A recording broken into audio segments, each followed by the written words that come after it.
Hey everybody, this is Perch, and this is a little bit of an unusual comic comparison, or at least it's different from the previous two. We've got a 32-year gap between 1986 and 2018. We're looking at Man of Steel, and this is in both cases, and in fact the more recent, the 2018 version, certainly took a nod from this comics event of the century, which was really heralding the entry of John Byrne, who is a Marvel mainstay, into the DC universe. And in this case, this is Brian Michael Bendis making his appearance in the DC universe. But one thing that is unique is we've got two pretty top-notch artists on both of this. Obviously, John Byrne doing the original Man of Steel from 1986, but you've got Ivan Reis doing the 2018 Man of Steel, and it looks gorgeous, what Ivan Reis is doing there. So this is going to be an interesting comparison. It's not going to work out quite the way you think. Now, one of the things I think I am certainly very interested in looking at and having you comment on is the storytelling differences, which are really going to play out as we go through this. Now, thank you very much for the constructive feedback. People are really liking these comic comparisons. Of course, everybody has some suggestions on how they'd like to make it better. Please keep in mind, hands are tied a little bit.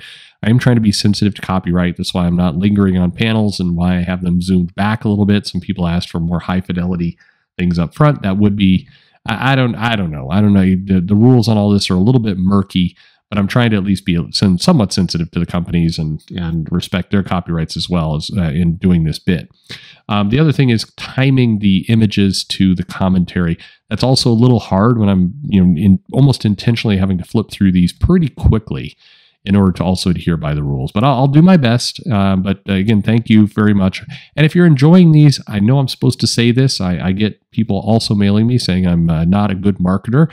Please like and subscribe to the channel. Thank you for all the support, obviously closing in on 31,000. In fact, by the time this video goes out, probably will have passed that metric. And I really appreciate all the support to the channel. It's humbling and inspiring. So let's get to it. Man of Steel, 1986, 2018. As mentioned, the original Man of Steel was a 6-part miniseries event by John Byrne, who had just come over to DC. When Brian Michael Bendis came over and picked Superman, I think part of the thinking there was, let's recreate some of that magic from 1986. This Man of Steel comic sold incredibly well at the time. It was one of a huge hit for DC and really just did tremendously well. And so this comic is, it has some history to it. And so they wanted to tap into that.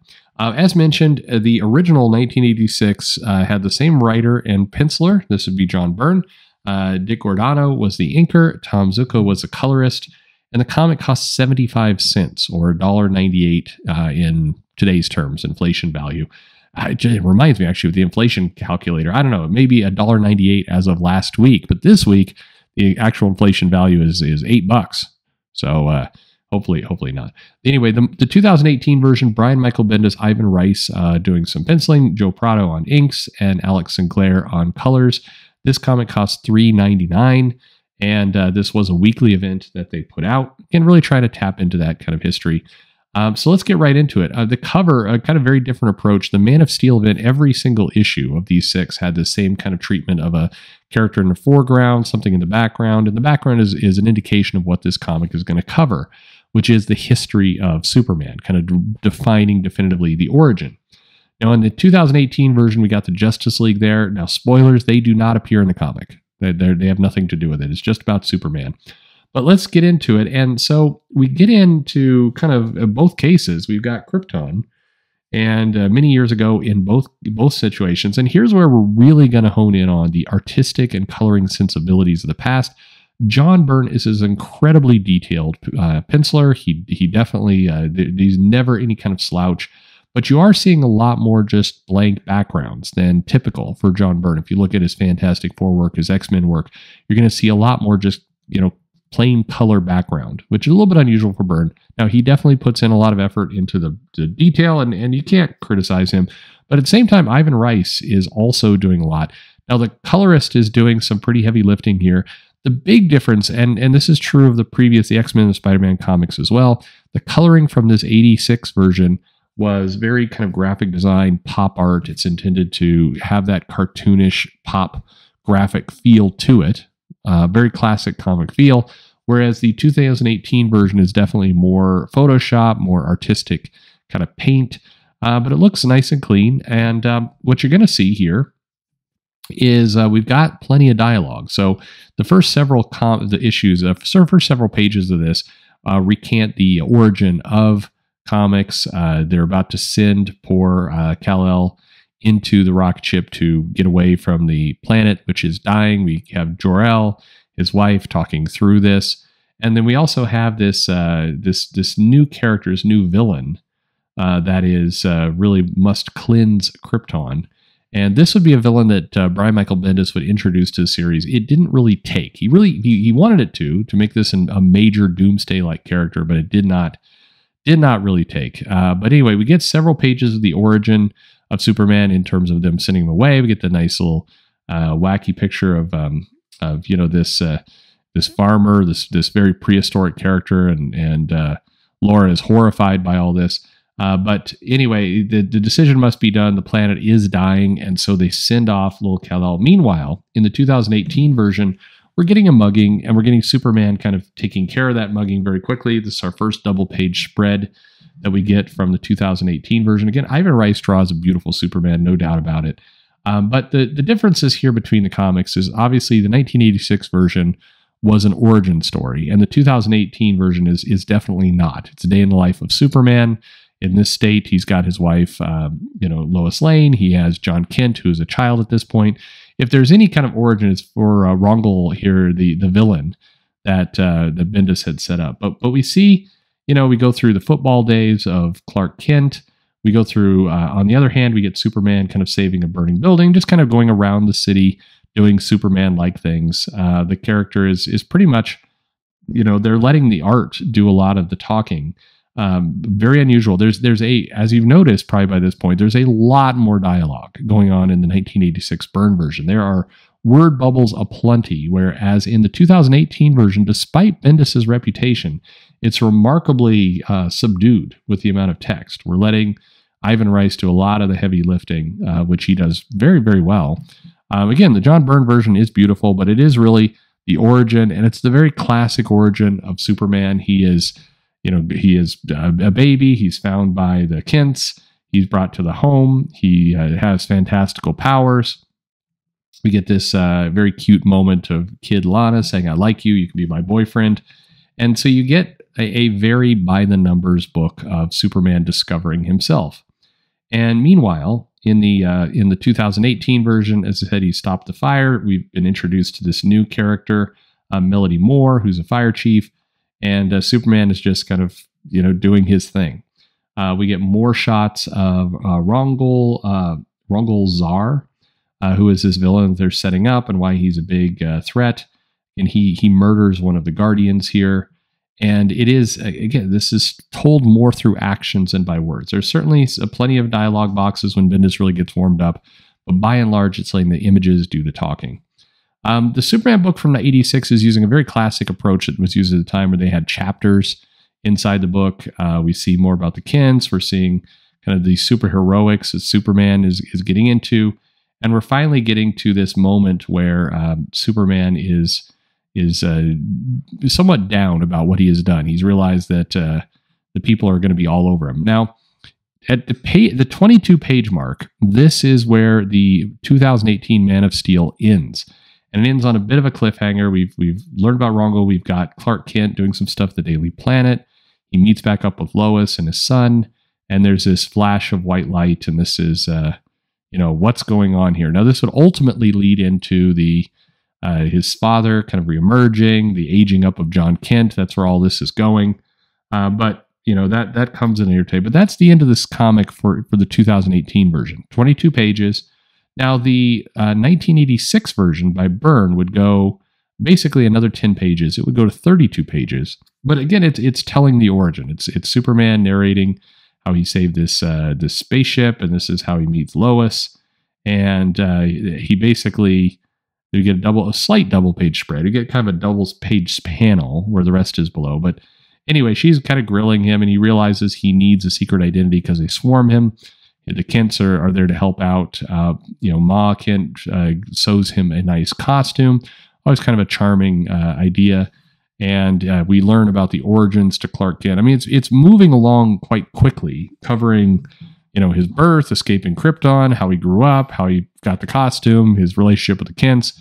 And so, you know, and all said and done, our final page 32, he flies off. This is a job for Superman. We get another iconic version. Now, this is Byrne's version of Superman versus Ivan Reis's version. Both completely wonderful. I mean, they're both great, iconic versions of Superman. Like I said, the coloring, as some people have commented, the coloring in this DC comic is still pretty nice. I mean, they do a good job of letting Superman pop. It's definitely darker. It's less colorful as the 1986 version. That is a very big change in sensibility. But you notice the colors here are a little bit more, I guess best word, hopeful or optimistic than what we've seen out of some of the Marvel comics. But that's our comic right there. So let's get into a little bit about what kind of conclusions I draw from all this. So first off, 32 pages versus 22, as mentioned. One variant for the 1986 version. Now, here's an interesting thing. In the 2018 Man of Steel, Bendis specifically asked for no variants. So there were no variants given for this Man of Steel for the first printing. And as a result, it sold, well, you'll see in a moment, DC blamed the lack of variants for underselling, and they pushed when the Superman title started officially to introduce some variants. And DC has kind of used this title, the fact that it had no variants, and in their minds it undersold.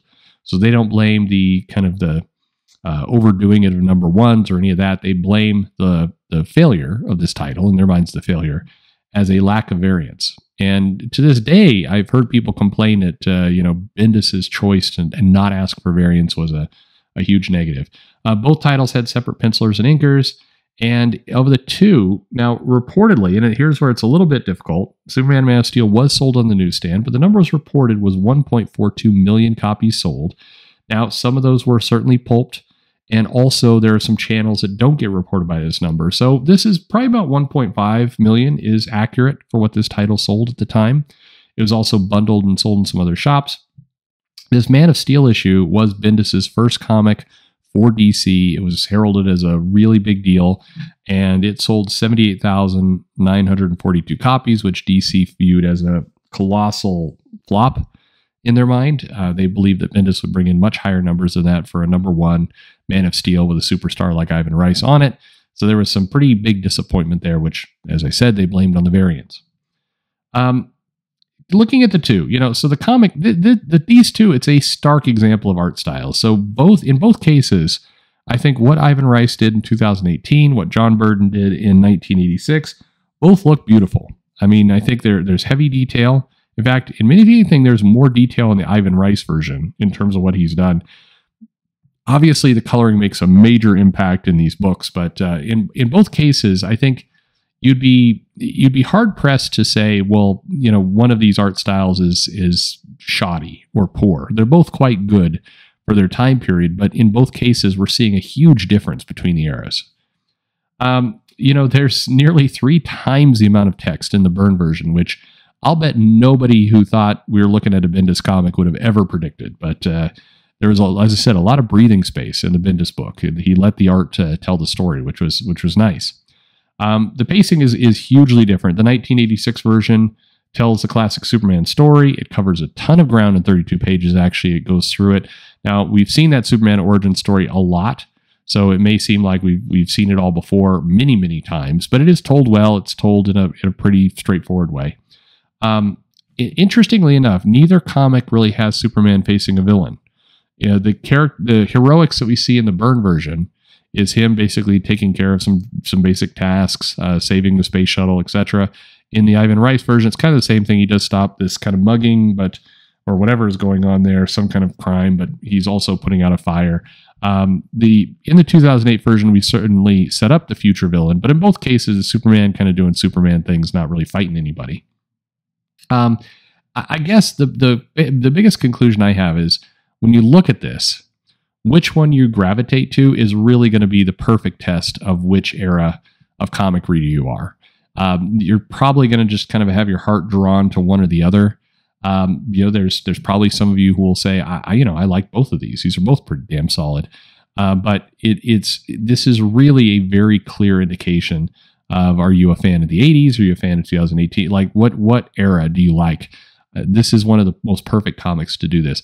Interestingly enough, I do not believe this is indicative of Bendis. Reading through this again, I'm like, wow, this is pretty good Superman. I mean, no major complaints. Stuff with Melody kind of went on for a while, and the villain doesn't appear terrifically interesting, but it's remarkably decent, and it certainly wasn't indicative of what would come in the Bendis Superman comics, which were really, in many ways, quite dreadful, especially once they had aged up John. But this is pretty good test. So there you have it. It's an interesting comparison. This one's a little bit trickier than the other two that we did, Spider-Man and the X-Men. Definitely a blockbuster book on the part of the 1986. As I mentioned, underperforming in 2018, but I'm really curious to hear your thoughts. So let me know your takeaways from this in the comments below. As I mentioned, like and subscribe if you would, and thanks for listening.